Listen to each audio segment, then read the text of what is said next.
what he's referring to exactly. But I do know that the U.S. has made an official list. Okay? Real quick, let me find us. We are there. Well, welcome back, people. Sorry that we had to shut it down, restart it. That happens sometimes, you know, technology, glitches, those sorts of things. But we're back on the air.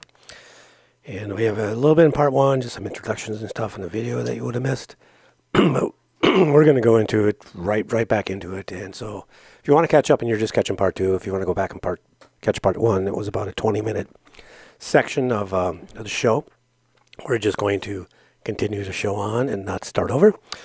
So if you want to see the Gavin video, the Governor of California's video, go back and watch that piece and then jump onto this piece. And those of you, hopefully we didn't lose anybody. You know, it happens. We lose people and they don't come back. I'm not even getting any notifications anymore. You know, and I'm a administrator on the page. And I don't even get notified we're live. I have to actually go to the page and then see we're live. So I don't know what changed in the past 3 days in Facebook, but somehow that has changed for me. So I'm sure a lot of you have complained about this, that you're not getting live notifications that we're going live. You might have to go up in the settings again when you're watching us and make sure to be notified when we go live. So it's like we apologize again and we have to back up, but that sort of stuff happens. I would rather have a seamless show that you can watch everything you want, because it gets kind of goofy when you go to YouTube to channel Duke 1517 and you're trying to watch a show and there's two parts, you know, but it'll be labeled part one and part two. So guess we just have to deal with it. Mm-hmm. And I'm going to tell you what's in this article. I will share it with you. It's titled, again, this is from NBCnews.com. Under politics and immigration, it says, U.S. officials made lists of reporters, lawyers, activists to question at the border. Several people on the list told NBC News they were questioned at the border as part of what the U.S. border agents called a national security investigation. So, it talks in this article dated March 6th, 2019, by writer Julia Ainsley. The very first thing is a picture by a photographer I mentioned on my show. Maybe a month back, Duke, or so. I don't know exactly. When I talked about Kitra Cahana, photographer. All right. That is the first picture in this, lineup of people that are on these lists. And I told you that she had been questioned at the border and that Doug McLean, another person that had been questioned at the border, was complaining about the fact that she was questioned at the border. Mm-hmm. Like he was complaining about the fact that Myron Dewey was questioned at the border. Like they were complaining about the fact that Evan Duke was questioned at the border. You know, I told you about the people that were questioned at the border and that they were all part of this caravan support network that I had been tracking, that tracked all the way back to the organizers and activists that went to Standing Rock, that were at Standing Rock, and many of whom were involved in framing an innocent woman and sending her mother to an early grave. The case of Kathleen Bennett. Mm-hmm. So I knew very much what these folks were capable of doing to someone that was completely innocent until to their elderly parent with dementia. And so she is one of the people that at first lists was questioned, stopped for questioning, and this also talks about a statement made by the ACLU's Esha Bandahari that said that they're going to respond to this list. Quote, "This is an outrageous violation of the First Amendment," said Bandahari, staff attorney with the ACLU's Speech, Privacy, and Technology Project. "The government cannot use the pretext of the border to target activists critical of its policies." Notice how they always say that? I have criticized the president, and that's why they put you on the list? Or did you do something that is against the law, because that's different. And I love how when law enforcement agencies, Homeland Security and Border Patrol are questioning and or investigating certain groups or arresting certain people, they say, I was targeted for disagreeing with the president or for being an activist that disagrees with the president's policies. It's like, law enforcement agencies are looking at you for that? That seems a little excessive. Yeah, and Don't you think? It's like a ruse, like, I'm not a bad person.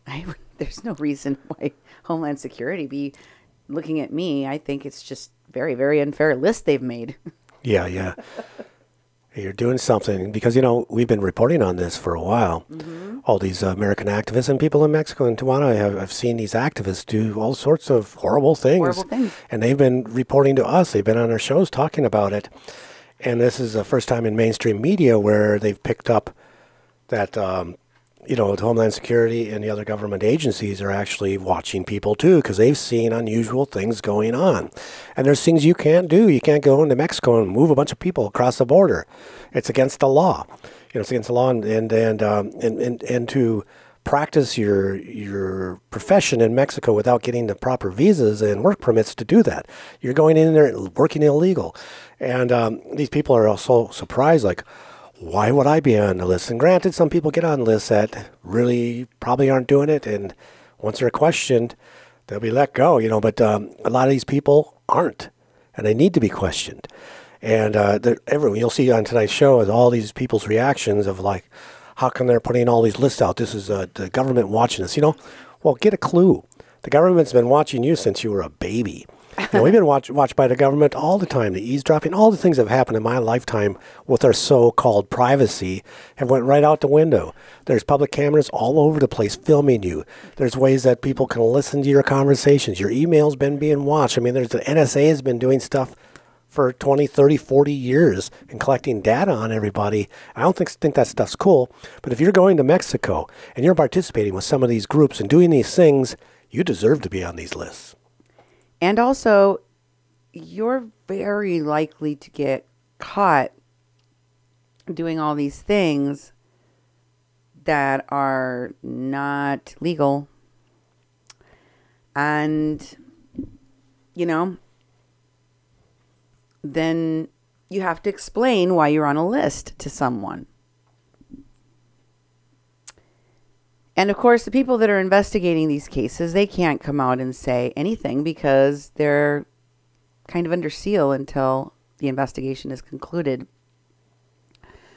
So a lot of these pictures are blurred. Only the people that agreed to have their pictures shown or that wanted their images from this list of folks allowed their face to be shown. So we're going to talk about who's on the list, okay? Mm-hmm. The list includes 10 journalists, 7 of them U.S. citizens, a U.S.-based attorney, and others labeled as organizers and instigators, 31 of whom are American. Symbols on the list show that by the time it was compiled, 12 of the individuals had already been through additional questioning during border crossings, and 9 had been arrested. 9. That's a lot. Yeah. I mean, if there were a pattern of these arrests being, or like profiling or something like that. Yeah, profiling, or these folks are, they've done nothing, then that would be one thing. But as we have shown, there are a lot of indicators that there are some activists that are part of these groups that have been caught with their pants down, as it were. Mm-hmm. And I had mentioned before that articles indicated, remember the, was it November 22nd clash with Border Patrol that some 150 migrants and some activists had with people climbing over? Yep. And that part of the Caravan Support Network group, Antifa activists that were there, Evan Duke III being one of them, Brendan Tucker being another, Lilith Sinclair being another. Oh, yeah. That said that they were there, were also accused, and Lilith was their spokesperson according to that article. So she answered for them whether or not they were actually helping people cross illegally, which they denied. Which in the article it said another one of the journalists that was there had stated there was evidence of them doing, that they had witnessed them doing it. And she said, she basically denied it in the article. She said that she denied that they were doing that. They're just there to take pictures, document any possible human rights abuses. That's what they said, right? So we already know that. In this article, it says that the list titled San Diego Sector Foreign Operations Branch Migrant Caravan Fiscal Year 2019 Suspected Organizers, Coordinators, Instigators, and Media. And it includes pictures of the 59 individuals who are to be stopped. The people on the list, were to be pulled aside by Customs and Border Protection agents for questioning and then crossed the U.S.-Mexico border to meet with or aid migrants from the Honduras caravan waiting on the Mexican side of the border. So, that list, as I told you, included 10 journalists, 7 of them from the U.S., a U.S.-based attorney, and others labeled as organizers and instigators. 31 of the people on this list are American, and as I told you, 9 have already been arrested. So in some cases, the Border Patrol had already compiled a dossier on individuals with help of intelligence agencies from Mexican officials. Intelligence information, from Mexican officials. So they're working together. And I told you that the Secretariat of the Interior, the head of that department of the government, Olga Sanchez Cordero in Mexico, yes, made a statement in Washington at a convention for the Migration Institute Foundation I can't remember exactly what the name of the place, but they made a statement that Pueblos Sin Fronteras was being investigated in a joint coordination with Homeland Security and Interpol. So, I had already noticed that a lot of people were being, in the United States, questioned, stopped, detained, and questioned. And I also showed you how members of Pueblos Sin Fronteras were also being stopped, questioned, arrested, questioned by Interpol and Mexican authorities in many cases, deported in some cases, right? Mm-hmm. Jailed and deported in some cases, and had their immigration status in Mexico ripped up and thrown away. Can't come back. Bye. Don't let the door hit you where the good Lord split you. Mm-hmm. And then they were crying from Honduras, hey, they kicked me out of the country and they said I was a human trafficker. What? So, it doesn't talk about that in this article, though. Okay? It doesn't talk about that in this article. Mm-hmm. It just says that the people that have been targeted in this article are people like Nicole Ramos, refugee director for Otro, a law center for migrants in Tijuana, Mexico. You've heard me talk about her before. Other immigrant lawyers told NBC News that they have been stopped and questioned in places far from San Diego. In Juarez, an attorney was stopped and accused of being a human smuggler. She was released only after officers took her contacts and data from her phone. And she was also asked what she was telling asylum seekers to say to U.S. authorities, according to another lawyer speaking on her behalf. Notice what they're asking them. What are you telling people to say when you are telling them that they have an asylum case? What are you telling them? How are you telling them to talk about this? And a former senior Department of Homeland Security official said it is against U.S. policy to target travelers based on their profession. Right. So also they're saying, we wouldn't do that. That's not what we were doing. Yeah, but exactly. I mean, they can't really comment in such a direct way to say, we weren't doing that. Why would we do that? What they said, we don't do that. Mm-hmm. Talk to you later. Yeah. Got to go do my job now.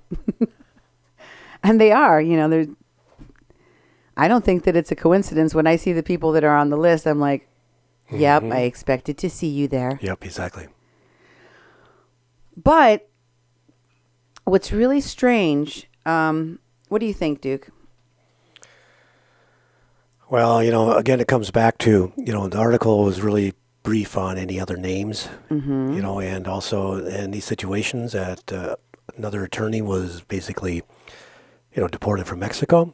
I would have liked to seen more on that. I think we know more on that because we've reported on that, but they didn't name the names. I was wondering why they didn't do that. But again, it's back to that idea. If you're going to go practice law in Mexico, you can't just go down to Mexico and pretend you're on a vacation and open up a law office. And also, these people are with the migrant caravan and they're instructing them. We've been talking about that people are coming here with false hope, false dreams, and lies of what they can actually achieve by crossing all the way through Mexico and going to the United States border, that they're not going to just be let in. But they're being told they are. And these people are responsible for that, and they're getting caught for that. So it's like for this list to pop up. When I saw this thing come out last night, I was like, whoa. I looked, they're mostly blurred, but some aren't. And you can see, if you look and squint your eyes a little bit, we'll be showing you some of this on tonight's program. And it's publicly available. It's put out by NBC San Diego 7 News, who, by the way, I've been sending our shows to weekly. So trying to give them a heads up down there. Maybe they kind of paid attention to a few of them that they took the story on. But they're revealing, and these documents were actually leaked to them. These weren't documents that weren't put out in the public. But someone in one of those organizations actually leaked them, and the news ran with it. And then that's why they're blurring some of the pictures, because they actually don't have permission to put these people's faces on the air. Yeah, but let me tell you something. This happened before, remember? This happened during Standing Rock. Yeah. Do you remember what happened? The Intercept, or was it the Guardian? I can't remember. It was the Intercept. It was the Intercept. Yeah. Yeah. In fact, we have the that article, and I will toss it in the comments of our show so y'all can check it out for yourselves. If you don't recall this is the Intercept article, and it is exposing a bunch of the people who were in an investigation. And it's titled Journalists, Lawyers, and Activists Working on the Border. Oh, wait, no, that's not it. No. I'm sorry. I thought I had the right one. Hold on. Here it is. That was the article where the Tiger Swan had documents released, and all these names of people that we had been reporting on, were showing up on these lists. And the reaction was interesting because some people were like really nervous about their name being there, but some were like, how come I'm not in there?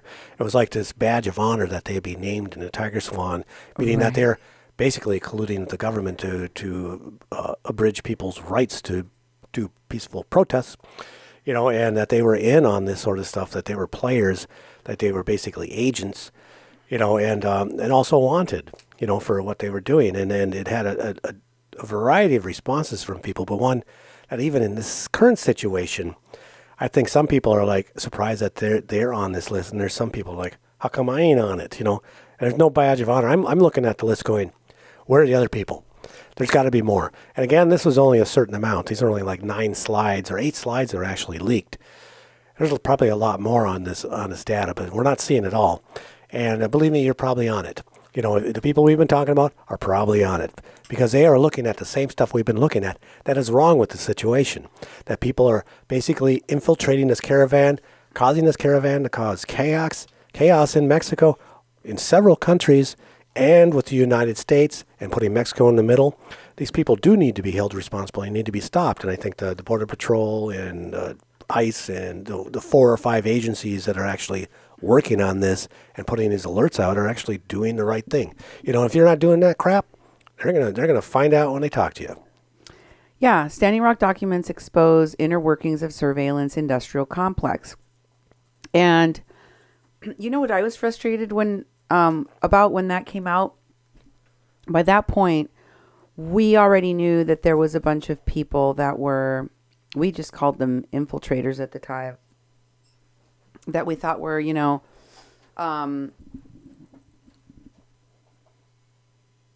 just there to cause chaos agents, And I was mad that the important ones, or that ones that we knew, were really telling. Like, if you saw that one on the list, you'd be like, well, bangs, like that person is very high profile. That person is really important. Like, what's that person doing there? How's that person involved in something nefarious, right? Or illegal? And there was a bunch of people, younger people especially, that were saying, I'm on that list. And, the government has put me on a list. I'm pretty proud of it. I'm honored to be on the list, kind of a thing. Remember? Oh, yeah. Yep. That's what it was like. So we've seen this before. And when I saw this come out, I was both like, oh, look, they're telling all of these people that we've been talking about that they're looking at them. They're investigating them. Well, actually, I don't think that the investigating agencies do that. I don't think Homeland Security is doing that. I think they found out, they realized, because their people are getting stopped. So they have journalists immediately contacting those organizations and saying, through Freedom of Information, you have to show us what you're investigating. Let us know, are these people on a watch list? We need to know what this watch list look like. Mm-hmm. And cha-ching, this is what they got. So this is a link to the article about this leaked documents about the tracking of these journalists and immigration advocates from San Diego 7. And it shows a lot of blurred out images. Do cast some of those images here. We should watch a video, though, that puts a lot of things into context. Oh, yes. Here's the news video about this story. On an exclusive bit of reporting you have about a list of people maintained by our government having to do with our southern border. Explain to the folks watching what this story is about, because we're going to be hearing more about it. That's right, Brian. These are 59 journalists, attorneys, and advocates who went down across the southern border from California into Tijuana around the time that migrant caravan arrived. Our affiliate in San Diego, KNSD, obtained this list, and I was able to run it to ground here in Washington to figure out what this was and why these names in particular were on the list. The Customs and Border Protection said they just wanted to talk to these people to understand why violence broke out across the border around November, if you can remember the incidents of tear gas. But the people we've spoken to who are actually actually interviewed say it went much more beyond that. They gathered information like who their in-laws were, where they live, what their cars look like, got their all their contacts off of their phones. Their social media pages were scoured, things that really don't have as much to do with that unrest at the border. And we've heard that it's happened elsewhere. People being stopped in Juarez and Rio Grande Valley, going back to early 2018 as Border Patrol became more concerned about whether or not immigrants were being told or coached on how to respond to asylum interviews. They started to intimidate these people. And from what I've been told from journalists and from lawyers and from these advocates who are trying to get down there and do their work, is that it's having a chilling effect. They're starting to be afraid to travel to Mexico because they're afraid they won't be able to get back. So I think it's really important when we get information like this to go through it. Yeah. So I'm going to take the time to go through it. Here are the slides that show you the fuzzy pictures from this. I'll have Duke go through them as I go through them with you. On the first set of photos, there is a Honduran organizer, a Salvadorian instigator, a Honduran instigator, a Guatemalan instigator, another Honduran organizer, and then 3 U.S. instigators. And the majority of the Salvadorians and Hondurans are people that were deported, and there's 1 arrest. Okay? So of the 3 Americans on this page, all 3 were deported. So the second set of photographs from that has the first 2 are Honduran organizers. The second 2 are Mexican organizers. The 2 Hondurans, one had his visa canceled, another was arrested by Mexico. The Mexicans both had their something revoked. They were revoked. It says revocation. I'm not sure. Oh, their visas revoked. Visa revocations. The bottom row is all Americans. One associate. The roles here is what I'm telling you. One was an unknown. Another was not applicable, and another one was media.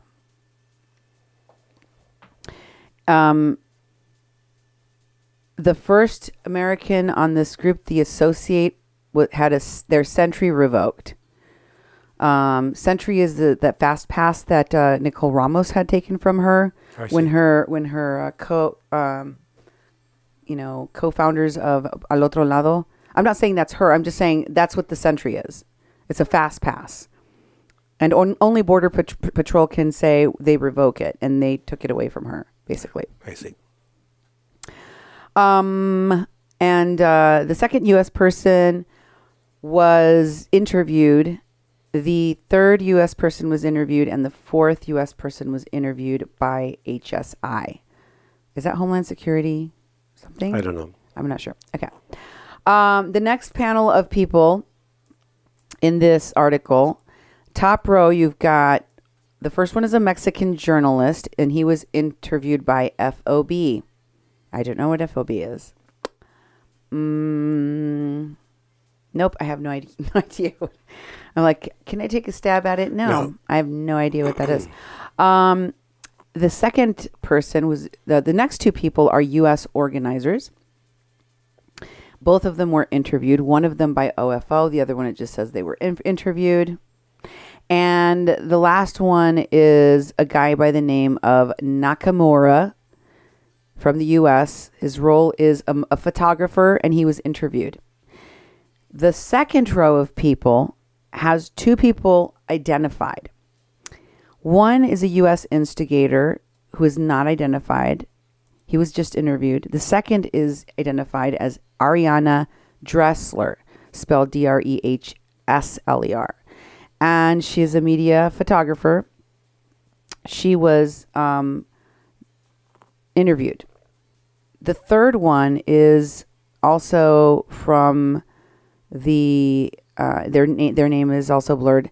They're an organizer, and they were interviewed. And the last person is a media photographer from the U.S. named Bing Chen Guan, who was interviewed. Okay? The next set, we have a guy named Hugo Isaac Castro. He's an organizer from the United States. He was interviewed. Another was blurred, and he is a suspected Antifa organizer. It says they're only tracking him. Tracking only. The third one is a U.S. They don't know what he is. And they are pending an interview with him. Can you take over a second? I can't read them from here, though. Oh. Sorry about that. The third one is...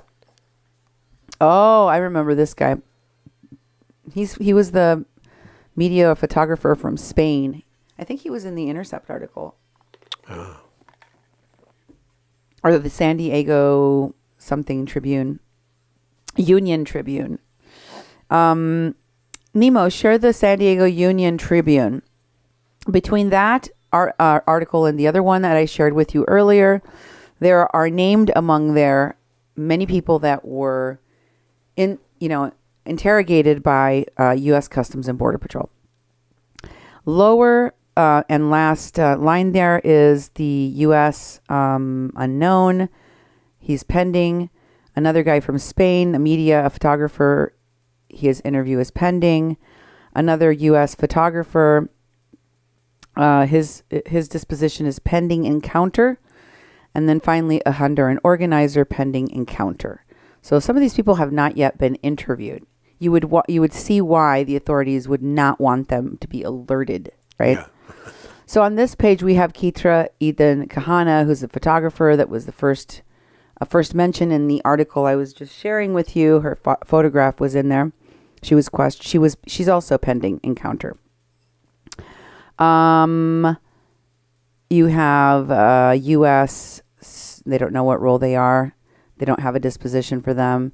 There's another person from the U.S. The last two people are from the U.S. One of them is administrator on Caravan Support Network's page, Facebook. And he's pending an encounter.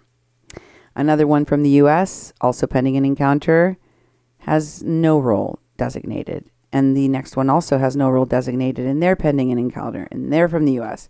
And there's another one, and they too are an administrator from the Caravan Support Network Facebook page. You notice that the Caravan Support Network Facebook page has been mentioned twice now. Twice. And then they have another person from the U.S. they're pending disposition on, and another one that has no applicable disposition or role and is not named. The next one has the whole top row U.S. people. One of the top row is also an administrator on Caravan Support Network's Facebook page. Wow. Pending an encounter. In the bottom row, all U.S. except for one Mexican organizer whose disposition is pending encounter.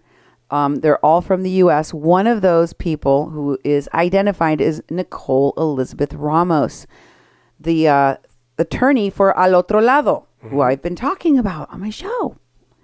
And she's a lawyer, and they are pending a disposition for her. The other person that is an organizer that has a role identified is an organizer, and they're pending an encounter. Then there's another page of people on the top row. All of the first two are from the U.S., pending encounter. The second two are from Central America, one from Nicaragua, the other one from Honduras. There's no disposition, no role mentioned. The bottom row, we've got El Salvador, pending, no role. We have the second from the U.S., pending disposition, no known role. The third one from Mexico, an instigator arrested by Govt. And then we have Robert Aubrey Wilson. That's Rob Wilson. That's the photographer that was at Viento y Marea. It's also the photographer from Standing Rock. He's from South Dakota, remember? Yep. He was featured in our shows recently and before. He is a photographer, and his disposition is pending. And finally, we have 2 Americans and 1 Mexican. Their dispositions are all pending, and there is no known role for any of them. That's it. That's all. Important to note. Yep. The ones that were identified, we already knew about, right? We were like, we kind of know this. Okay, so let's go and check out what they're saying about it. So Nicole Ramos posted about what's going on. And can you start reading what she has there? This one about Guadalupe, is that where you wanted? Yes, Okay. please. This is about a professor from George Mason University, and Nicole Ramos is bent out of shape about what this professor that is an expert on immigration is saying about her specifically. This is Nicole Ramos on March 2nd. She says, apparently, Professor Guadalupe Carrera Cabrera of George Mason University is on a mission to delegitimize the work of Lado. The question then becomes, what is her motivation? Over the past several months, Guadalupe has written several articles, in quotes, and tweets regarding Otro Lado, likening us to human smugglers, accused us of getting rich off the backs of asylum seekers and feeding them with false hopes and illusions of the United States in order to encourage caravan migration. Now, I'm no PhD, but I'm a defense attorney at heart. I understand how to investigate, which admittedly has been quite helpful in constructing our litigation against the U.S. government. Now, my mentors have always taught me that if one is investigating a person or group, that interviews are a necessary tool. Even if you think the witnesses may be hostile, you at least have to give it a try. Yet, Guadalupe has not once asked Otro Lado for an interview. Indeed, when we clapped back at her accusations in the Twitter sphere, Guadalupe blocked our personal and organizational accounts. Now, Guadalupe has requested to be the moderator of a panel for a conference at which I am to speak this spring. The annual convening of the Association of Borderland Studies. Make no mistake, this is not a coincidence, as she has touted for several months that she will be completing an explosive study this April, around the same time as the conference. If I'm getting rich, please someone tell my 20-year-old car this. 21-year-old car this. Yeah. So someone tell my 21-year-old car this. The funds that we receive as an organization support the multitude of programming that we offer for migrant families and individual asylum seekers spanning Central America to Los Angeles. And anyone who has actually ever bothered to visit one of our sites or spoken with the thousands of families that we have helped would know this. But of course, I can expect very little from someone who previously received research funding from the U.S. Department of State. The question of the movement is, who is funding her work now?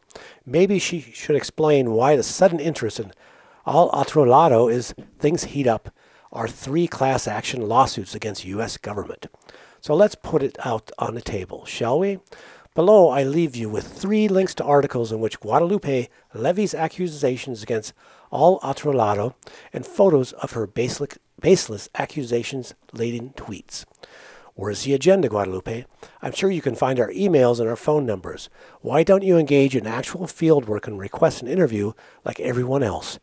We do collaborate with researchers the world over, so we know how it is done. And then she had copies of the different tweets, and then the discussion begins.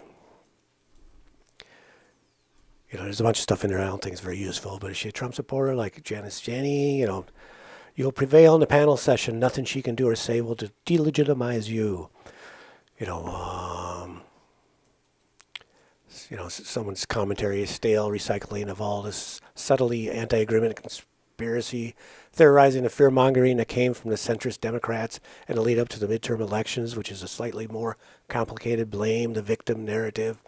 So, you know, he's accusing her of just being in there to trip her up. Yeah. And they're trying to explain why an academic in this field, specializing in this field, would question their methods, their behavior. So you can't question it.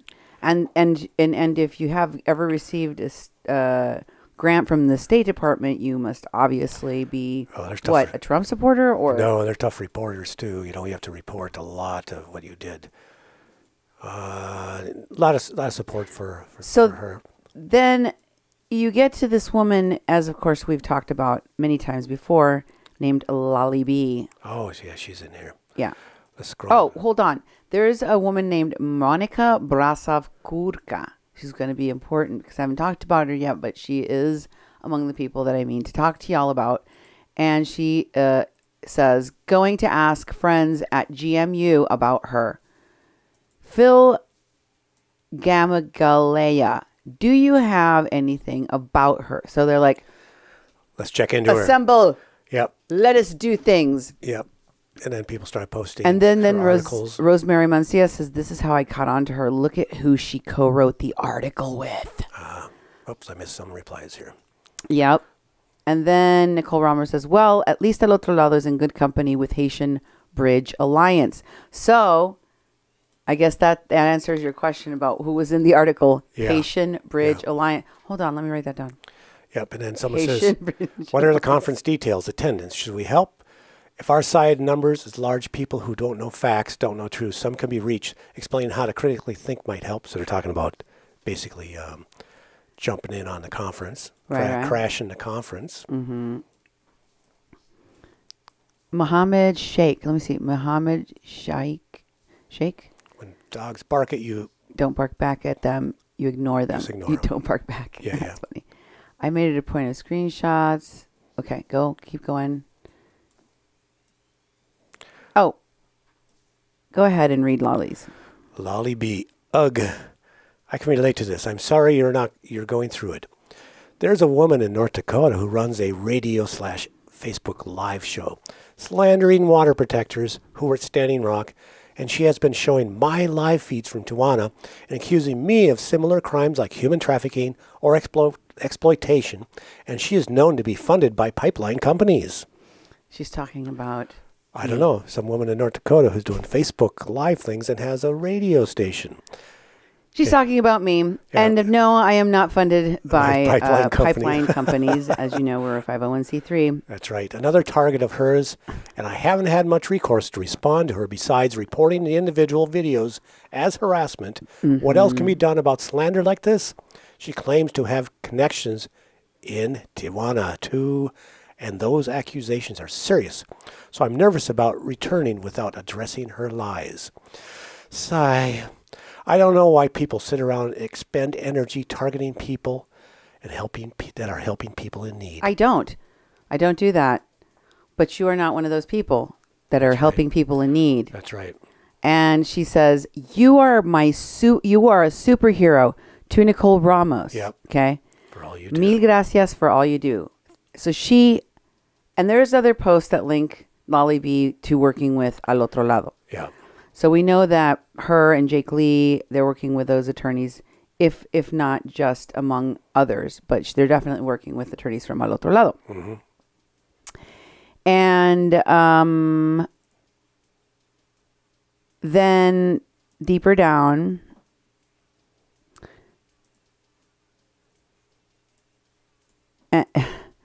Kara Lynham says, I've never ever interacted with this person, and she's blocked me on Twitter. And Nicole makes a joke saying, well, then you must be another human smuggler. Yeah. So they're joking about how if we have to make fun of this person that's an expert in this area, saying that we are involved with human smuggling, because if people believe her as an academic, and then they're going to start looking at us and going, well, somebody here is lying. Somebody here has got to be wrong. Mm-hmm. So, and notice in the same thread about this professor, I have already been thrown in there. And then Nicole Ramos responds to Amy Maldonado. I don't see where Amy Maldonado is speaking on this thread unless she's blocked me or something, but I don't see her on this thread. And she responds to her, though, and says, apparently she is still at it. And it says she's obsessed with this wackadoodle radio host in Fargo who frequently hosts this pastor down here from Tijuana. She's talking about Pastor Alberto Rivera, who I have interviewed one time. Yeah. I played and translated an interview he did with Diario Tijuana for you that I went ahead and showed you about what he had already presented to the Mexican media, including his tapes and all of his evidence and videos. And then I interviewed him once. And he added to the story that he told the Mexican media with specifically the information about how Al Otro Lado is getting people married, giving them fake marriage certificates, and giving them legal advice that they should use that fake marriage information to defraud the American government in their asylum claims. So, of course, he's a bad guy now. This pastor is a bad guy. I'm a wackadoodle radio host in Fargo. And I frequently host the pastor, so we must be best buds. And then she goes on about the pastor saying, who frequently hosts this pastor down here, who most reputable organizers don't deal with, largely because he's wackadoodle too. Yeah. Pastor's a wackadoodle. You're a wackadoodle. Reputable organizers won't talk to this guy. Maybe because you try to kidnap a boy from a shelter and he puts y'all on blast. Yeah. Perhaps that could be the reason why. And then they posted a picture from Twitter where Guadalupe Correa retweeted my show. Yeah. That's what it was. That's it. And then Nicole Ramos says and tags OJ Pitaya, who's also known as the Pitaya Queen. She is a fan of your work as well. Welcome to the club. Then it shows a tweet of Guadalupe Correa retweeting my show, A Mexican Crossing Lines, and saying, Guadalupe Correa, this is a super interesting program by @media_PPP, and that's our Twitter account, and Duke on human smuggling, Pueblos Sin Fronteras, Al Otro Lado, and Pitaya Queen. Worth watching. Super revealing information. This woman has done fascinating research. She connects some important dots, and then it points at me. And then Amy Maldonado says, I still have been... Yeah, it goes on with Amy Maldonado saying, I still haven't been blocked by Trump or Avenatti. Certainly have not been screamed at personally by Avenatti like Diego. Then another person says, same here. She, meaning the professor, blocked me as well. She's so busy focusing on you, Nicole, blocking your entire friends list. Cyberstalker. No, if she had to block you, then you must have been tweeting at her. Yeah. Or she's, she knows that you tend to use your friends list, as a method of piling on to people to silence them. Anyway, the next thing we wanted to show you here is the leaked documents. Isn't that right, Duke? Yep, it sure is. On Nicole Ramos. She was very upset about the fact that she was part of these leaked documents. Oh, yeah. And she said... Yeah, she's very upset. It's like she went on the defense right away, which I think was like... Didn't take that advice that person has said, when dogs bark, just ignore them. Right. The post about Guadalupe was posted March 2nd. This was literally posted... Just right after the article, when the article came out, basically yesterday. Right. Very recently. And she says, I write to the world community to denounce the surveillance actions of the U.S. Customs and Border Protections against myself, my co-directors of all Otro Lado, Lado. Lado? I'm not going to correct you because lodo means mud. Oh, Otro. Lado. The other mud. Not lodo. No. Okay. Fellow human rights defenders on both sides of the borderline, and members of the free press who document the agency's systemic violations of human rights. Otro Lado is an organization plaintiff in 3 class action suits against the United States government for its violations of asylum seekers' rights to seek refuge. Our human rights monitoring data has been cited by numerous human rights monitoring organizations, including Amnesty International, Human Rights Watch, and Human Rights First. The fact that finite law enforcement resources funded by U.S. tax dollars is being expended on creating McCarthy-esque secret files on human rights defenders and journalists is an issue that should be investigated out in the open in public hearings before Congress. And then she has, of course, one of the slides, not the one that she's in, which, this is from an article from the NBC San Diego.com. Leaked documents show the government tracking journalists. And then there's a few comments. They really were, these are like, you must be doing something right. And yes, this is McCarthy-esque, and I do not approve of my money being used for this. And people are like, you're famous, congrats. And also get them. And so El Gerard says, oh, this is outrageous and not surprising. Jeremy Jong says, congrats. Glenn Peterson says, are you aware of tracking of journalists in your circles? And he puts it out to someone else, and I missed some replies on that one. This is such bull. You're doing awesome work, though. The best movements sadly draw ire attention from institutions that want to quash them. Reminds me of files from the Argentine military dictatorship during the Dirty War. And someone says, wow. And Jimmy Snow says, the GOP needs to pay, and we need this guy impeached. I don't know who he's talking about. Oh, and then Daniel says, please channel forward to AOC. AOC to the rescue. Yes. Okay, then there's another post that they're complaining about. Because, it's the professor lady that is after them unfairly, unjustly, with no cause whatsoever. And then now it's Homeland Security and Border Patrol that are after her for no good reason. And I don't know why it's not showing up. She doesn't know why. Who will be next? Yeah, it's there, but it doesn't come up. I don't know why. I need it. It's important. Can you put it in again? I don't know. Try and add another one, and add another thingy, and I will try to find it. But you know what? I was looking through this. Yeah. And I think she's erased some of these posts already. We have it, just not showing up in the software. Because I can't find that one. I was just posted today.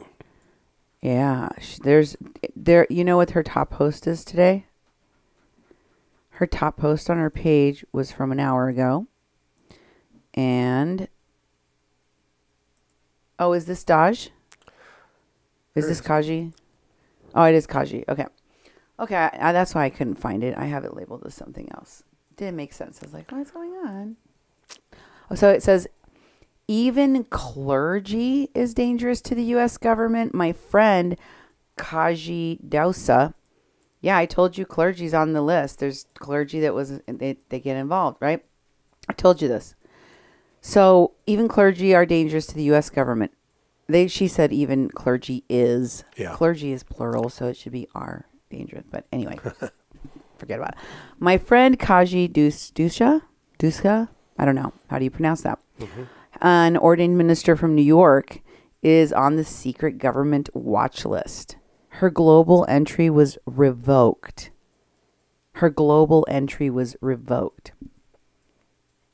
They have now come for the lawyers, the journalists, and the clergy. Who will be next? The entertainers? I haven't seen a lot of the entertainers on this list that are involved, like Adam Elfers And yeah. Oh, am I supposed to guess? Yeah. I don't know if Who will be next? I don't know. She's like pointing at that one right there, which is U.S. Isn't that the one that's being circled? Yeah. That she says that she's saying is her friend, I guess. Mm-hmm. I guess. And it's this person right here, that's Kaji. My name is the Reverend Kaji Dousa. I am a senior pastor of my church. I just learned this. The government has flagged my passport for travel. I would be denied entry to Mexico, and they have revoked my global entry because I have spoken up, because I have shown up to help people and to pray with them, which I will continue to do because I believe in the First Amendment, even if the government doesn't. But more importantly, I believe in the gospel, and no weapon formed against me shall prosper, even if it's wielded by the most powerful government in the world. They can put an X through my face, but there is a place in me they can never touch. And that is my God-given core. Well, that is one of the reasons why they have used clergy. Because it makes you think, right? But then, why is somebody like Padre Solalinde and Pastor Albert Rivera, saying that some of these folks are dangerous, some of these folks are kidnappers, some of these folks are dealing drugs to the caravan? Why are these pastors like Solalinde saying that Pueblos Sin Fronteras are an unscrupulous organization? Why would Al Otro Lado be working with closely and helping and funding an unscrupulous organization? So, it's useful definitely to have some clergy worked into that mix, right? Yeah. Why would clergy be involved if it was bad, right? Mm-hmm. So there's an article I want to share with you from The Intercept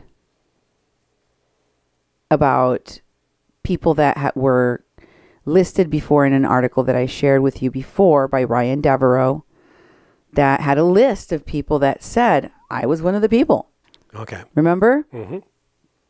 And if these people were questioned, they were put on a list to be questioned, and these people in the Intercept article who were complaining about that, just that happening to them, just the very thing that they're talking about doing here, then we know that some of those people include Nora Phillips and Erica Pinheiro of Al Otro Lado, right? Because they were in this article. We also know that they were speaking of 19 sources described law enforcement actions against actions ranging from the barring and removal of journalists and lawyers from Mexico to immigrant rights advocates being shackled to benches in U.S. detention cells for hours at a time. Right? Mm-hmm. So who are they talking about? I remember when I read this the first time, I read that part and I said, oh, I know the answer to that. I know who said that they were shackled to a bench. Yeah. And I told you, I don't know why they didn't put their names in here. But I also thought they still want to show that they're not related. They don't want to give you they don't want to give too much away about how they operate and who they operate in connection with. Kitra Cahana was also mentioned in this article, and she's in the list, as you've seen, right? Another person that was in here is mentioned the Interpol. Okay. As I've told you, they're also involved, according to Mexican's Secretary of the Interior and our own Homeland Security. They're working together in a joint investigation of people. I can only assume all of these people are part of that investigation, since that's why Interpol would be talking to these people. Yep. Right? That's why I told you. Why is Pueblos Sin Fronteras having members of their people stopped and not only deported from Mexico, but questioned by Interpol? Exactly. I mean, there could be other reasons, but I could be wrong. I could be wrong about that. Anyway, Guillermo Arias, a Mexican photojournal with Agence France Presse. And also you have Fabio Bucciarelli, a videographer, and videographer Francesca Torricelli, both Italian citizens. Carlo Guzzi, a 4-time Pulitzer Prize winner, also recorded the shift on December 2nd. He's in the article.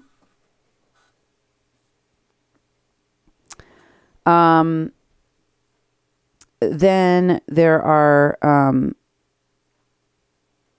other people in here, like, sorry, it's taking me a little bit to scroll through this. Emilio Fraile, a Spanish freelance journalist. They name a lot of these different folks inside of this article.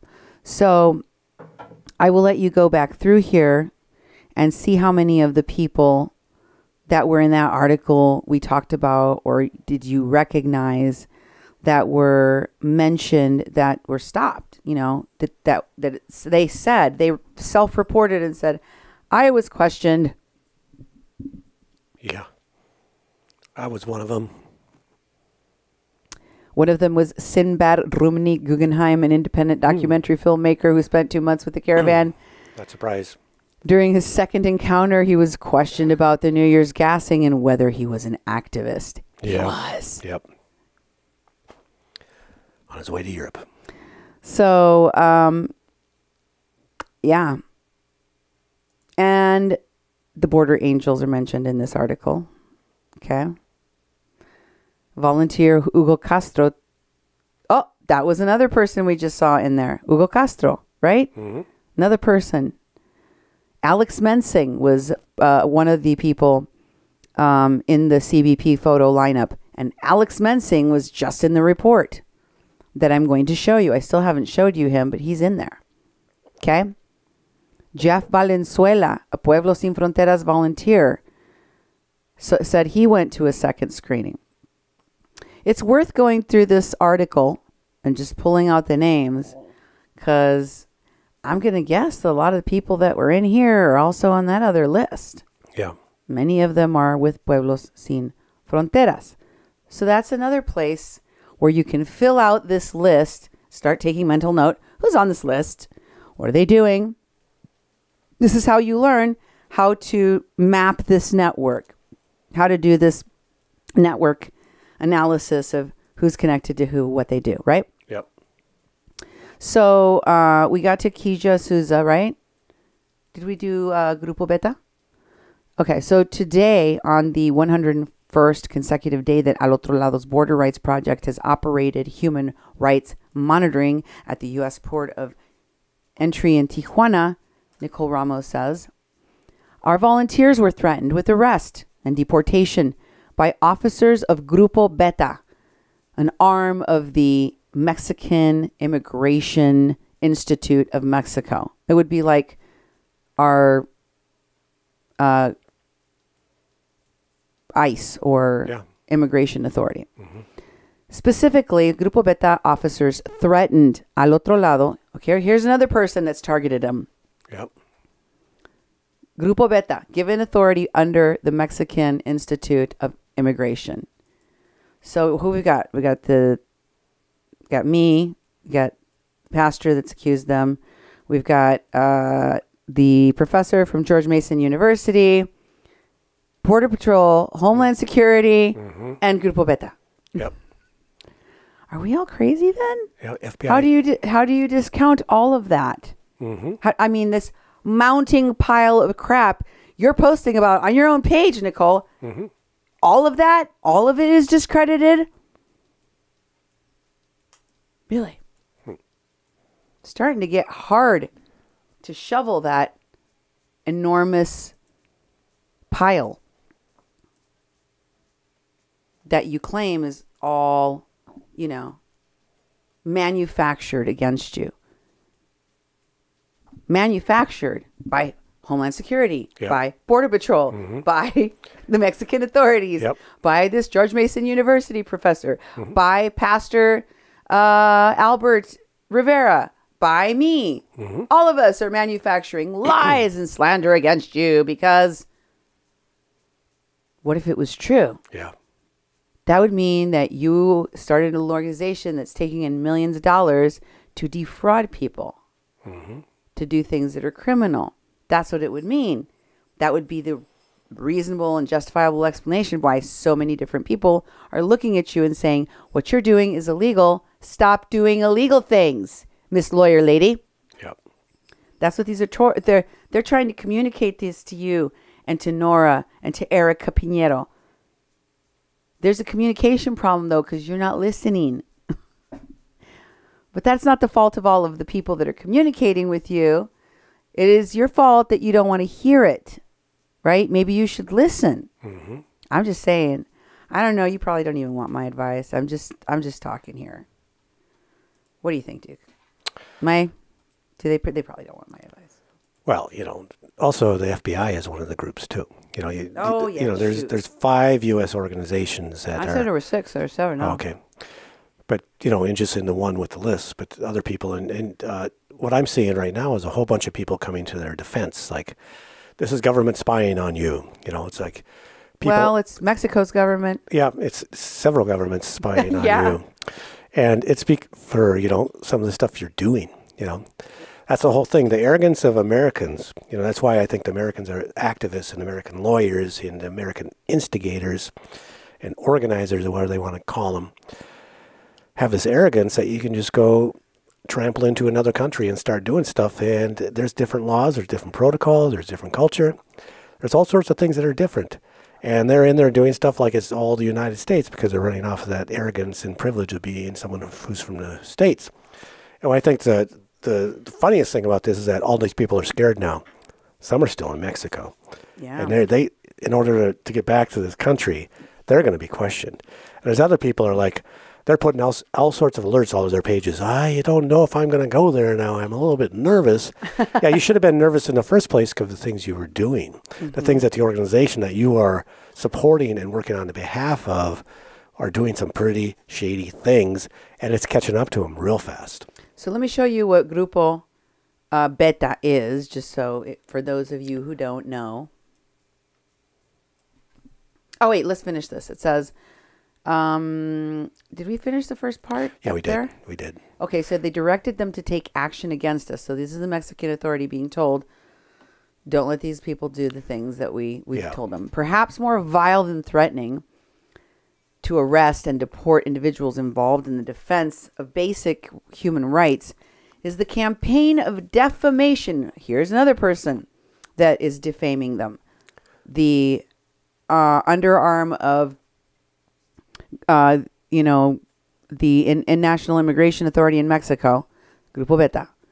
They're engaging against al otro lado, specifically advising asylum seekers that our volunteer attorneys are lying and that speaking with us will only cause them more problems in their asylum cases before U.S. authorities. Not only that, according to the pastor who took some of the people that got legal assessments from these folks, you could go to jail for fraud if you lied to the U.S. government in your asylum claim. You, not al otro lado, because they're not going to be there. Right? They're giving you free legal advice. Most of them haven't even signed a contract with you, so they're not probably even going to be held responsible for anything. You're just going to get in trouble. Yeah. Exactly. They're not going to. So, and then she goes on to say, what is there to gain in these attacks? Why is the repression of accurate legal information about the asylum process an accepted practice? What are the incentives for Grupo Beta to act at the behest of Customs and Border Patrol to violate the human rights of asylum seekers, many of whom are their fellow Mexican citizens? Well, the answer is there isn't anyone. They're protecting them from you. Exactly. That's what they're trying to do. They're trying to do their jobs and protect them from you. And so there's a lot of explaining that she has to do about all these different groups saying this person is doing something wrong. Yeah. One group is saying that she is doing something illegal. Another group is saying that she is doing something illegal. Another group is saying, yeah. Okay, I won't go through the list again, but I think that maybe thou doth protest too much. I think so too. And here is another person. Oh, you're going to do the wiki a little bit about. Oh, yes. I wanted you to read a little bit of what Grupo Beta is, according to their wiki. Those wikis are always printed so small.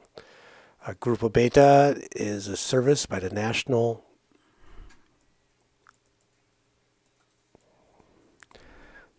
Institute of Migration, INAMI, I suppose. Mm-hmm. And of Mexico, offering water medical aid and information to immigrants at risk. I got it now. Okay. The first Grupo Beta was started in Beta, Tijuana in 1990. Grupo Beta's primary role is to protect the human rights of migrants, regardless of their immigration status. As stated in their motto, quote, vocation, humanitarianism, and loyalty. Members of Grupos Beta are generally selected from local, state, and federal law enforcement agencies. They are then given extensive training that primarily emphasizes providing first aid, social services, access to shelters, search and rescue, and have specialized training in water and air rescue services. After their promotion and intense training, members of Grupos Beta earn a pay increase, a life insurance policy, and they get 15 days paid vacation every 6 months. Grupos Beta provide transport aid to get migrants back home and stress they do not provide transportation aid to migrants to get into the United States. Grupo Beta's blue flags alert migrants to water stations in the desert and advise migrants that the area is patrolled by Grupos Beta. There are now 21 Grupos Beta operating on 3 agency levels within the Mexican government in the states of Baja California, Sonora, Chihuahua, Coahuila, Tamaulipas, Veracruz, Tabasco, Chiapas, and Oaxaca. They have authorization by Mexican law. So unlike these activists that don't have authorization by the Mexican government, Grupos Beta does. Quote, the legal basis for the creation of Beta Grupos Migrant Protection is established in Article 71 of the Migration Act, published in the Official Journal of the Federation on May 25, 2011. Article 71. The Secretariat will protect migrant groups who are in their country, which will support the protection and defense of their rights, regardless of nationality or immigration status. The Secretary shall enter into agreements of collaboration and consultation with the departments and agencies of the federal government, the states and municipalities, with civil society organizations or individuals with the aim of participating in the installation and operation of the migrant protection groups. Ta-da. Yeah. Okay, so I just wanted to tell you the difference between the people, Nicole Ramos and El Otro Lado, and people like them, supported by them, like Pueblos Sin Fronteras, and they're whining and moaning about being called out and investigated by governments, by the Interpol, is that some of them are authorities, given authority by those governments being accusing these folks, and some of them are just these activists on the lists, right? Right. Some of them are law enforcement at all different levels, and some of them are the people on the list. Yep. And so one of those people is Evan Duke. He's upset. He is complaining. And some people chime in here, which I thought was funny. Remember, I said somebody was chained to the bench? Yep. Well, he needed to tell us that. Yep. In a hashtag. Yeah. This is, again, him talking about being chained to the bench. And he cites a tweet by Kyle Griffin at Kyle Griffin 1 that reads, NBC Customs and Border Protection completed a list of 59 mostly American reporters, attorneys, and activists for border agents to stop for questioning when crossing the border at San Diego area checkpoints. Agents questioned or arrested at least 21 of them. Wow. Boy, that number has increased. Yeah. Now go back up, because I want to start by reading what Evan Duke III said in response to this. He said, hashtag chained to a bench. I can confirm this to be true. U.S. Customs and Border Patrol and Homeland Security detained us at gunpoint twice at the San Diego entry checkpoint coming into the United States. They held and interrogated us for hours, seized my cell phone without consent, told us my name set off a security alert, and then released us with no explanation. They sent my phone to my Washington address 2 weeks later. The second time, they told me I was on a list.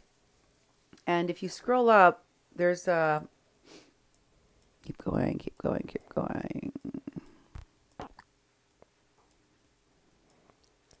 Are there comments on this? Yeah. Okay.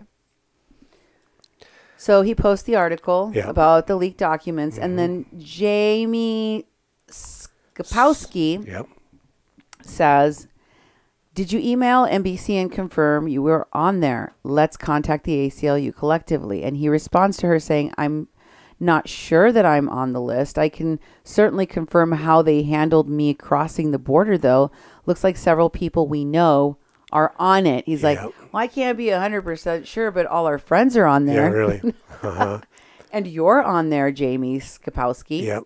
And she says, yep, I've talked to a few already and confirmed. I've got an email out of them. CBPT target list at NBCUNI.com. If you haven't emailed already, you should and get a copy. And then she posts her own picture and it says, there's me, Duke, Evan Duke. Yeah. And then Madeline Kelly Merritt, the actress and the founder of LA Divest, that I told you was the founder of Activate Now, says, you're definitely on the list to Evan Duke. Yeah. So, yeah, I'm sure you would know. So, is that it? I think that's it. Then we've got Nate Dennison, another one of the people that Otto identified himself from the list and said, I had a few people messaging. I can't be sure it's me. Oh, no, it is. It's me, he says. Nathaniel Garrett Dennison. Wow. Nathaniel, I think they were trying to tell you that no one would be able to tell from the blurry picture that it's you. Yeah. They're suspected and so he's like, organizer. A lot of people contact me to say, no one can really be sure it's me. And he's like, yeah, I can tell you right. This is it. It's me. Yeah. Look. So they're so proud of this. Yeah. Like, look, I'm on the list. And then a friend of Evan Duke's named Bonnie Louise Brown says she was with Evan Duke down at the border, and she's so angry about what's happening. So she was one of the people arrested with Evan Duke at least one of those times. Yeah. And so she's pretty mad about the list. Or it sounds like she was at least. Another person is Lilith Sinclair. She complains not specifically about the list, but about Caravan Support Network, which is mentioned as the page on Facebook that several of the people that are on the list are part of. That's right. Administrators. Mm-hmm. And what does she do? Give me she says there are two important group reminders at the end of this text caption. Please read below. And she says, I'm aware that this link information... let me get a hold of that again. I'm aware that this link information has been shared in the group a few times now. However, I consider it as imperative that all members see this and understand what we're doing here as a reminder of the positive impact this group is clearly having, and also a reality check. Two of the people listed in this document are being watched because they are administrators of a Caravan Support Network Facebook page. I recognize this is a group, not a page, and we've had a name change, but this group began as a Caravan Support Network. We're operating on Facebook, and the government keeps hateful and watchful eye on everyone who has so much care for the humans that they may decide to make a compassionate Facebook post, share knowledge financially, support aid efforts, or travel and help people directly. I don't say this to cause fear, but just to make people aware that we, the admin team, have this in mind when we add new requests into the group.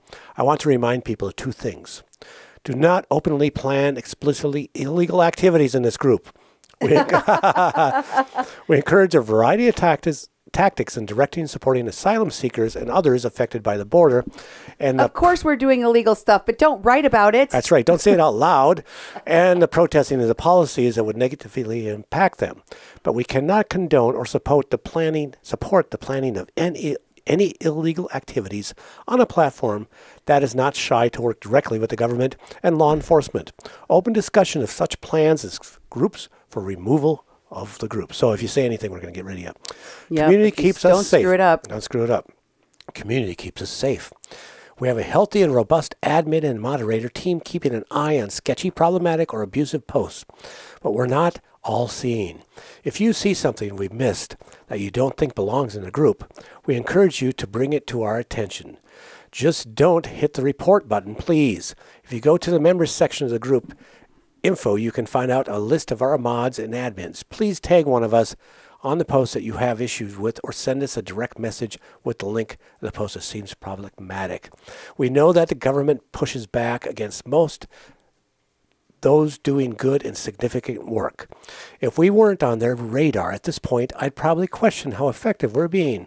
Stay safe, stay focused, and thank you all for your support, and I hope you're not on this list.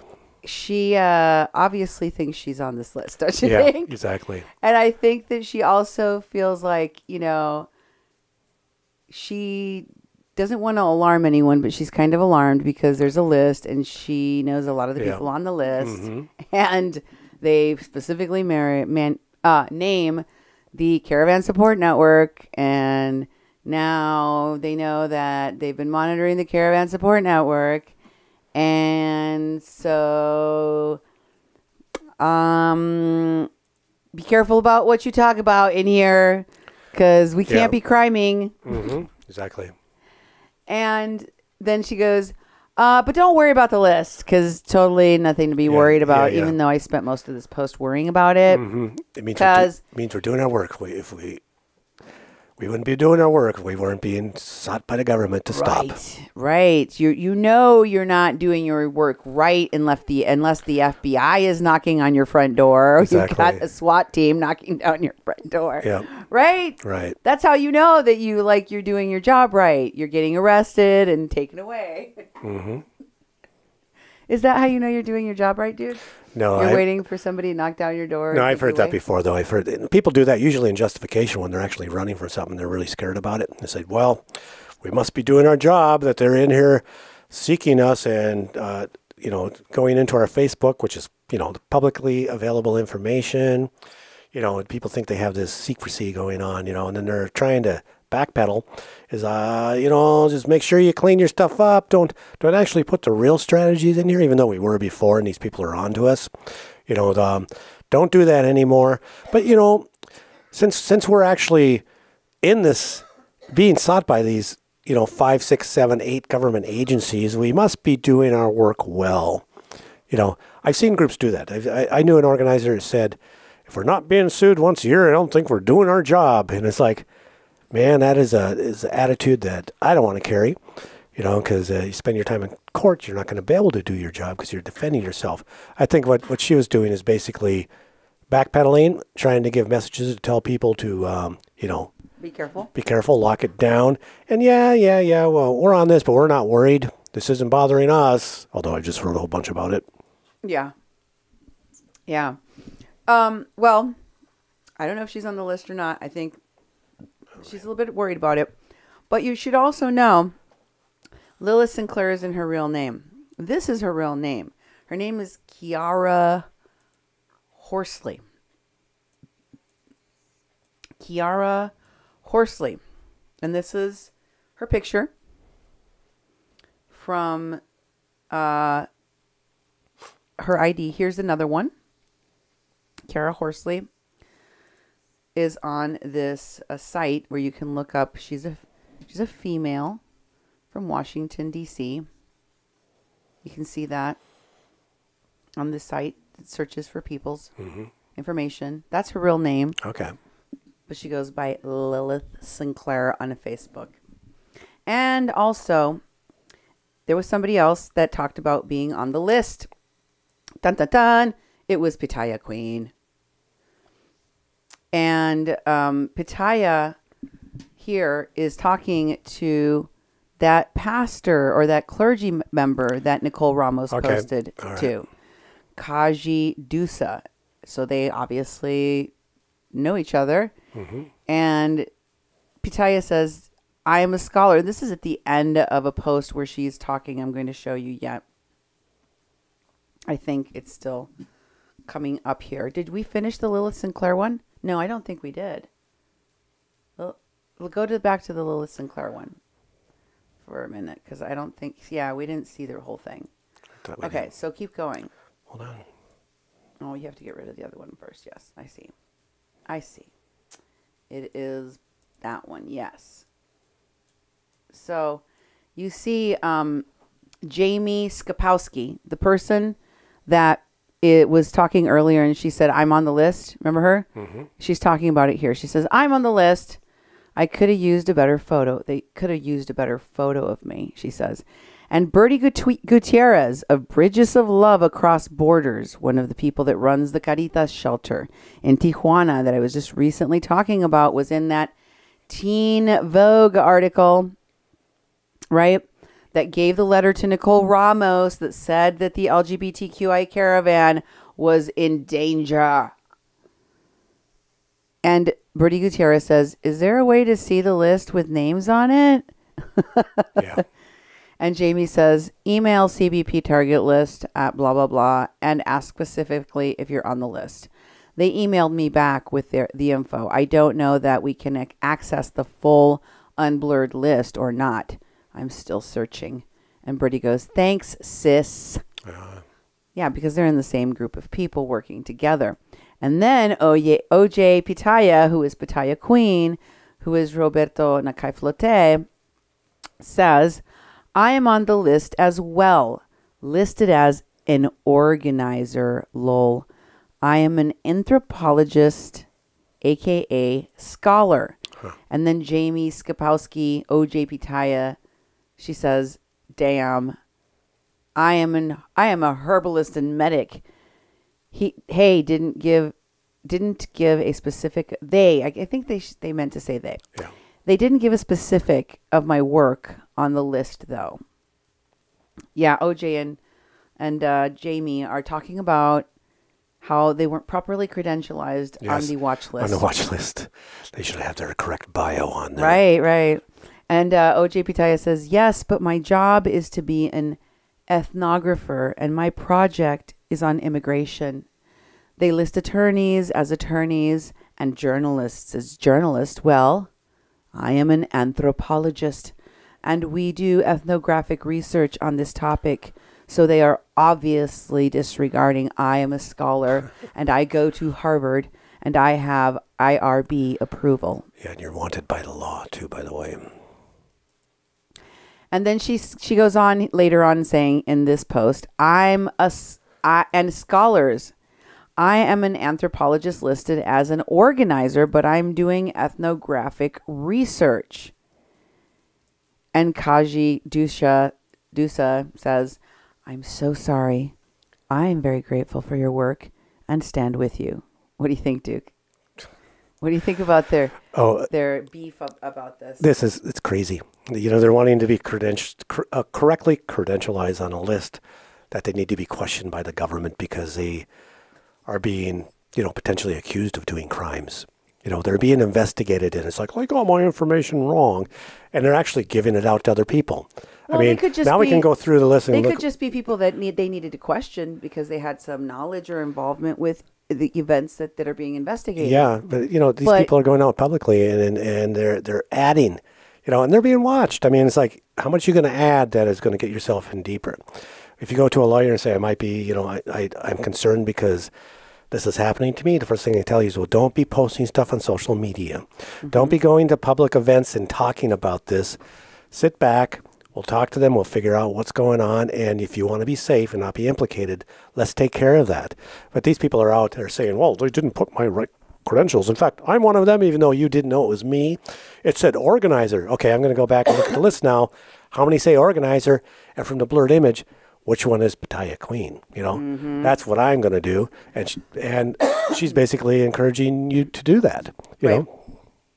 And I'm telling you, if you go back to those 2 other articles that I talked about before, they got a bunch of names in there too.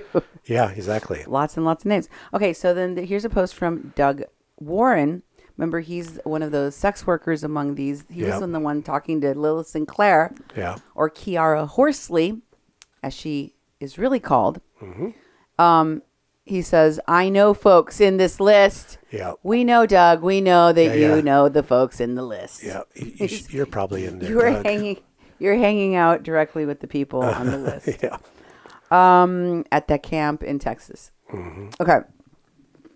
Next, we have immigration rights activists. This is a post from 2018. And could you start reading that, Duke? It's called... Yeah, it's The Bridge of Love Across the Border. It was done by Bertie Gutierrez. And she put some pictures in the album, The Bridge of Love Across the Border.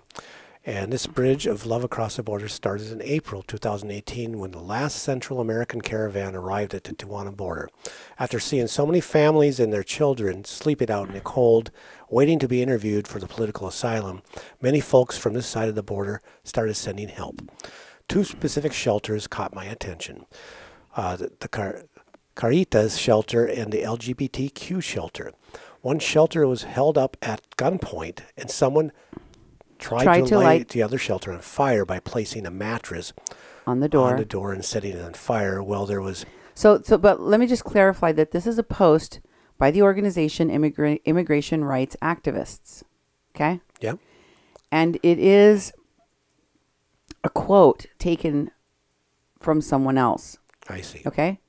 And it says, if you really want to help, immigration rights activists say, if you really want to help, please give generously. And then they tell you this is who you should give generously to. The Bridge of Love and Support Across Borders, which was started in May of 2018. Okay? So then it goes on to talk about one shelter that was held up at gunpoint, and then someone tried to light the other shelter, which is the Caritas shelter. We know that is part of the story of O.J. Pitaya, right? Yep. And the caravan that she was with that was helped by Otro Lado attorneys, Nicole Ramos et al., right? And it says that in the Teen Vogue article, Mark Lane was saying that, yes, these people need help and it is an emergency. They basically have a death sentence on them if they stay in Mexico. Remember that? Yep. Article by Ari Harnorvar, who also works with all these people. So they go on in this post. This was a direct attack on LGBT trans migrants. Sarina Ifaleo and I decided we needed to help them. Keep their doors open. We started gathering donations and sending them across the border, and also created a fundraiser to collect funds and all sorts of donations. Since then, we've grown with the help of several amazing people who donated their time picking up donations, dropping off donations, while others take them across the border and deliver them. If you'd like to support us, build a bridge of love and support across the border, please contact me directly through inbox or phone number. And then she gives her phone number there. And I think this is Bertie Gutierrez, okay?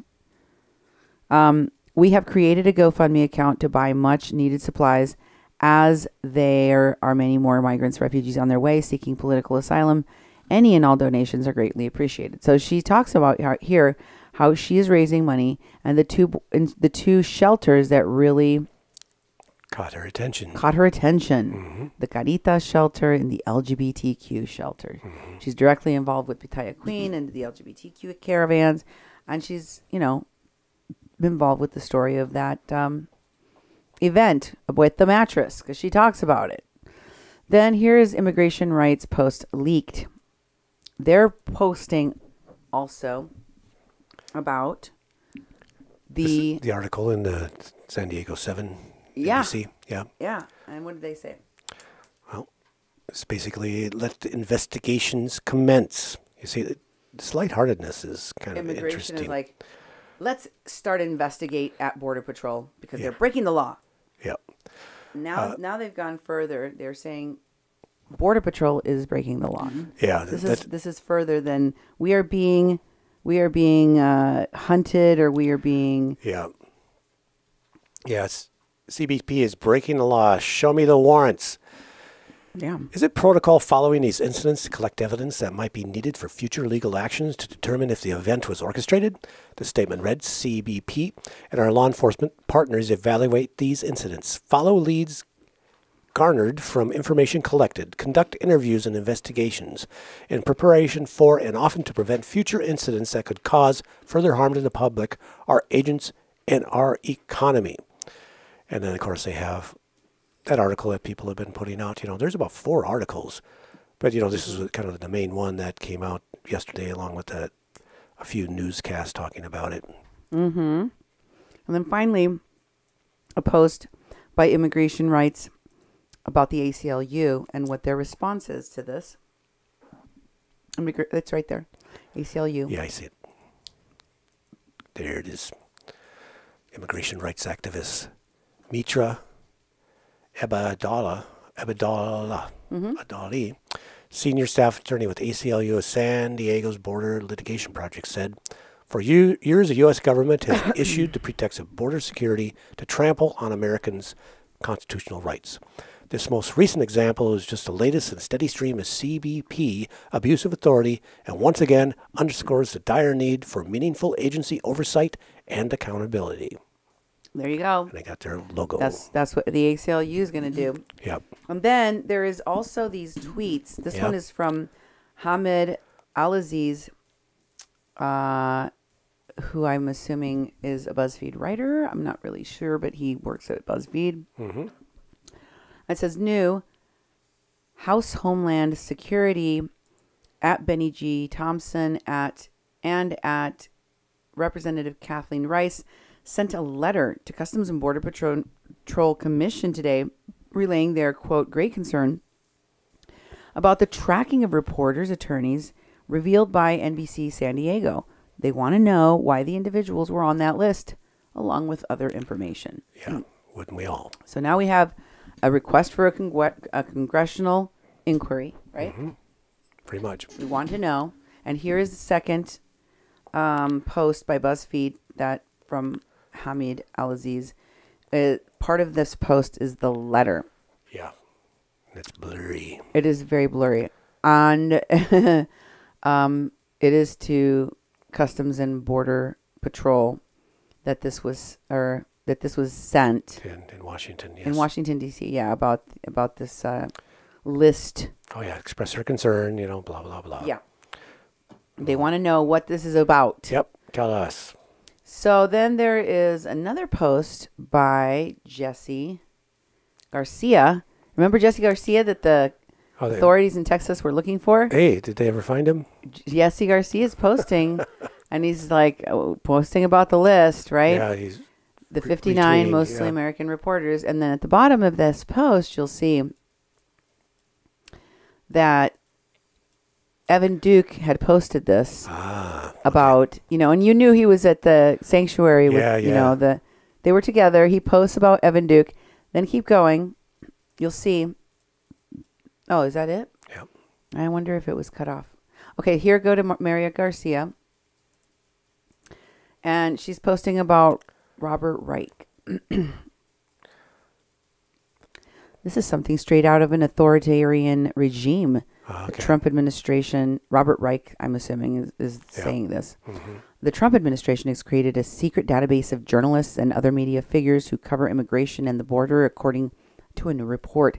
In some cases, officials are even flagging their passports, creating delays and inspections when they enter the United States. The Department of Homeland Security has also begun creating a national database of reporters. Folks, surveillance and harassment of the media is straight from the demagogue playbook. Instead of protecting the freedom of the press, Trump and his enablers are monitoring and vilifying reporters. We must not let this stand. We are better than this. And it's the same leaked documents that they're talking about. Article. And what about the bottom? Does it go all the way to the bottom? Let's have a look. Yes, please. Let's have a look. That person says, thank goodness for whistleblowers and activists. And Jesse Garcia says, there's some of the folks I was with in Texas in here, if you couldn't guess. Well, thank you for the information. Thanks for telling us. We will go look, and other people will too. Mary Garcia says, not a surprise. And Jesse goes, nope. Okay. He just tells on himself. These folks tell on themselves. Yeah, they do. They have to. Here's I don't know if this is a tell, but yeah, really. Myron Dewey is posting about it, and he's like, the U.S. government created a secret database of activist journalists and social media influencers tied to the migrant caravan. NBC7's Mari Payton has more, and then he posts the article. Yeah. So I think he might be a little bit concerned. Yeah. And then there's... Which one is you, Myron? Michelle Cook, one of the attorneys from the WPLC. She posts about how there is a CBP list of reporters, lawyers, and activists to question at the border. Mm-hmm. And then we got Rob Wilson posting about it. Who's in and there? He says, he's in the list. And he says, I am in the secret government watch list. And it feels eerily reminiscent, like at Standing Rock. Oh, yeah. Because we did the same things there. Exactly. And other places when journalists were targeted for doing their work. Yeah. Shout out to all the journalists refusing to be intimidated for doing their jobs, and to those that support our needed coverage. Journalism is not a crime. Yeah. Press freedom. And then he is basically reposting it from Rob Wilson's photography with a link to the leaked documents article from San Diego 7, right? Yep. So then we have another person that posted about it, and she's reposting No Spiritual Surrender, which is Ryan Vizen's page. Okay. The guy that was saying that I should F off. Oh, yeah, I remember that guy. Remember that guy? Mm-hmm. And it was one of the people that was out there. I think she was one of the people filming on the day that the kids in the canisters and the women and the children were running. And Mm-hmm. And she is called Ingrid Chapman. I'm sure I've showed her on my show in the past. Mm-hmm. And she was posting. She said nothing. She just posted about the NBC 7 investigation and the leaked documents. Okay. Mm-hmm. And also, New Sanctuary Coalition posted about it. They also said, please share this widely. NCS is being surveilled. And that's them. Okay. That's New We're going to be surveilled. We're on the list. We're on the list. Yep. And they said Ravi Ragbeer is the executive director of the New Sanctuary Coalition, one of the groups targeted by ICE. In an interview, Ragbeer offered disturbing details about ICE's focus on pro-immigrant organizers. We suspect, we're 90% sure, that we were infiltrated, Ragbeer said during a phone call, because ICE was recently able to counter our accompaniment training programs by blocking all access into the spaces where non-citizens report for meetings with deportation officers. The New Sanctuary Coalition offers accompaniment training, which pairs U.S. citizen coalition members with undocumented immigrants. These trainings provide immigrants facing deportation a silent advocate, as well as access to the outside world. a U.S. citizen can travel with immigrants to deportation hearings in order to witness potential abuses by immigration authorities and then alert others to the immigration status of the person in question. Quote, it was not coincidental. It was particular to the strategy that we use, Rugbeer said. It was really deliberate, the way that they countered our training. We suspected that, and this story in the nation confirms the infiltration and surveillance we believe we are under, especially with our actions, rallies, vigils, and protests. Yeah. And then there is an article. This is a different article. Yep. That says ICE agents have been tracking protests opposed to Trump deportation and the NRA. Okay, so here's another group, and they're saying, hey, somebody in the government is targeting, investigating, surveilling us. Yep. Okay, and this one is Heather Rind posting about New Sanctuary Coalition. Okay. And they're targeting who they're being targeted, and they make sure that you know they're also being watched by the Department of Homeland Security, of course. Yep. They go breaking. Yeah, the same stuff. List of 59 reporters, attorneys, and activists. Many were questioned, and 21 were arrested in San Diego. Our own. So that Kaji Dousa is their own. Belonged to their group. Was detained. And is now on their list. Mm-hmm. Keep reading that. Yeah. This is part of the U.S. government's retaliation against immigration activists. Mm-mm. Yeah, I don't believe that either. This follows the Nation article this morning outlining how ICE and DHS have been surveilling immigrants' rights and organizations in New York City. We are witnessing more and more of this abuse of power. New Sanctuary was named in the Nation article. We are being watched. To what end? We'll continue to stand in solidarity with our friends. We'll continue to fight for freedom and for justice. Who are your friends? That's right. I bet they'll be taking a Stand much closer with us, look at who your friends are. And then they do the links to the articles. Okay. So then, a lot of people were raising their hands today, is all I'm saying. I know, I see that. That's all I'm saying. Mm-hmm. Here's Voces Sin Fronteras. They put a Latino Rebel article. A lot of these groups that just have Sin Fronteras in their name. Yeah. Diversidad Sin Fronteras, Pueblos Sin Fronteras, Voces Sin Fronteras. Mm-hmm. We got to look at all of them. Yeah. Because they wanted to align themselves with the brand. Yep. Okay? Mm-hmm. And so, what did they have to say? Leaked documents show the government tracking journalists. And then they have the... So no comment. They just posted it. Okay. Yep. Oh, what does that say? It says, Marta Solomon says, out and about in the field when I use my Wi-Fi, the available Wi-Fi in the area, one day showed this. Supposed CIA and FBI surveillance isn't unusual, but I never came across Wi-Fi called that. And I can't read it, too small.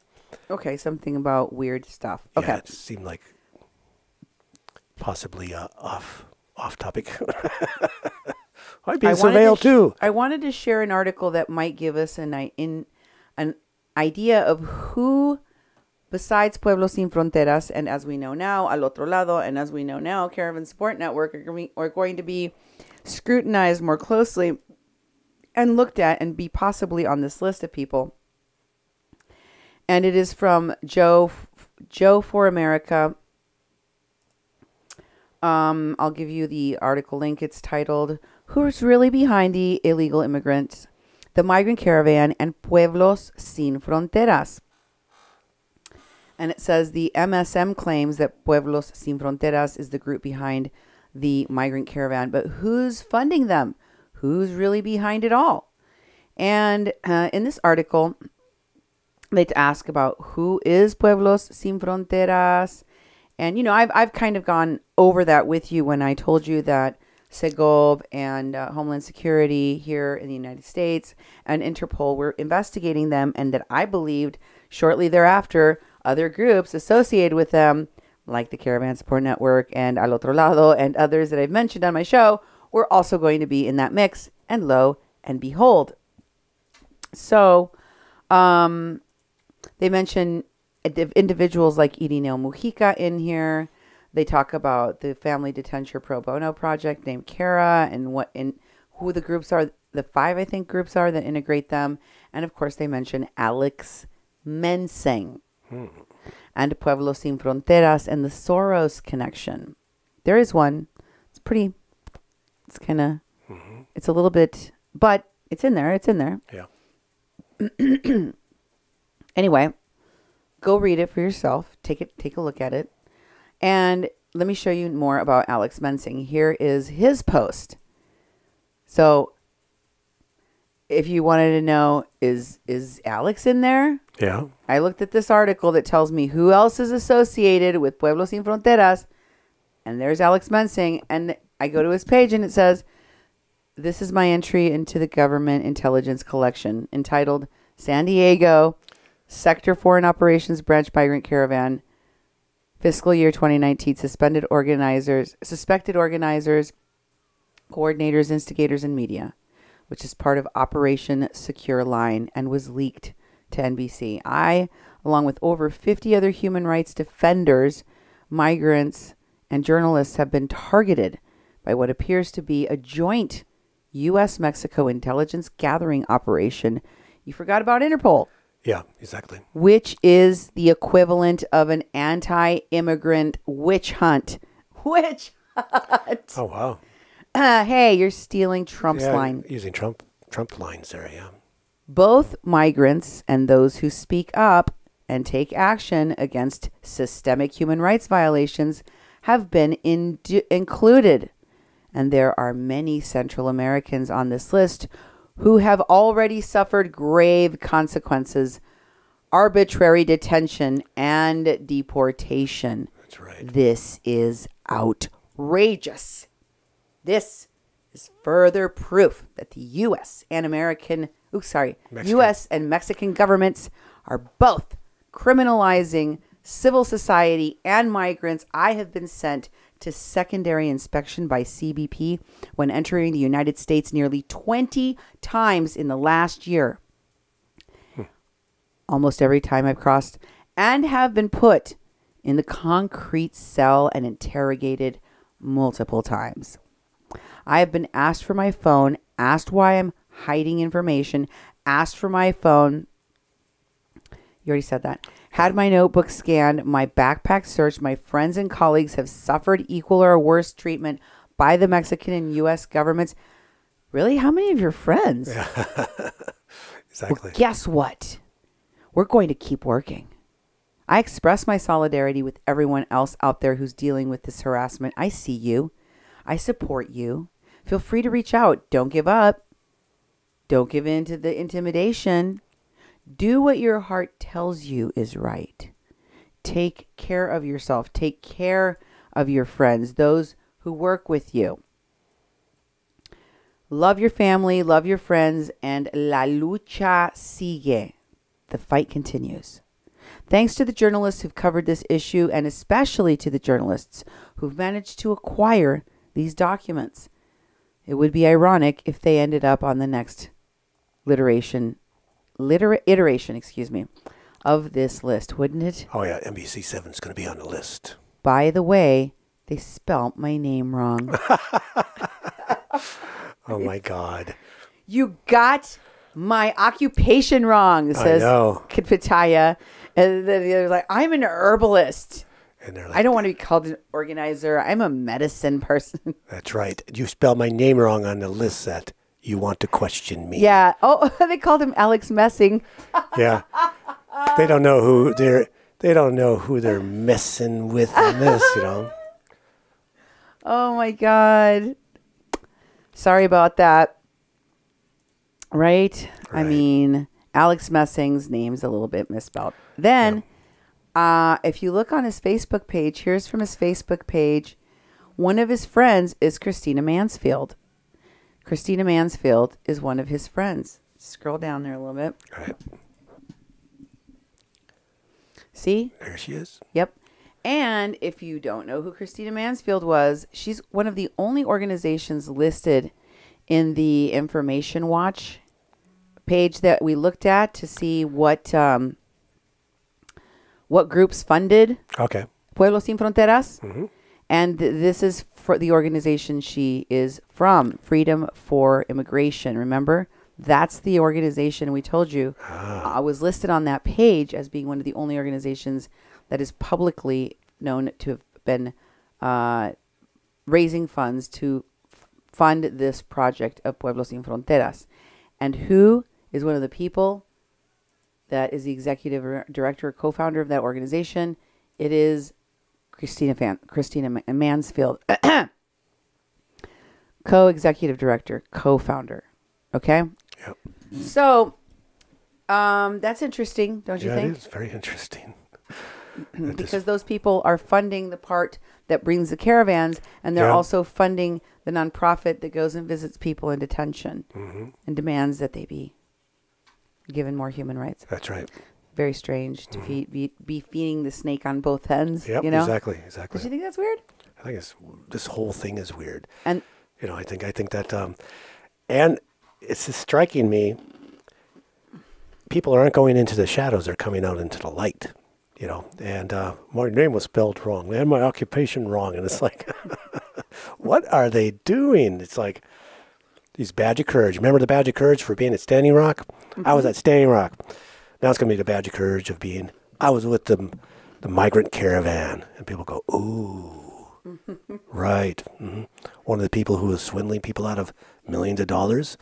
One of the people got put in jail, rightfully so. This is different. It's totally different. Mm-hmm. Here's another person talking about it. Leticia Isabel Guzman Amador. She was one of the people that was in Viento y Marea with River Doherty. Oh. She was one of the people in the conversation about the boy that was kidnapped. And she shared the article. She shared this article too. Yep. Wonder why. Mm-hmm. Here's another person that shared the article. Rye Bread, one of the reporters that was talking about how she was hoping to get the Pulitzer. Oh, yes. Mm-hmm. And she says, read that for me. Customs and Border Protection interrogated me twice. Really? When crossing back into the U.S. from Tijuana on my journalist's work down here. Waiting to hear back from NBC San Diego to see if my name is on this list. People are eagerly looking to see if they're on the list. Is she getting comments on this? I don't think so. No, she just did the same article. But that sort of thing is it just kind of surprising me in the sense that I can understand calling the station in, because the station did blur out. The station has a document without any names blurred out. And them calling to see if they're on the list so they can, prepare. But it almost seems like status to me.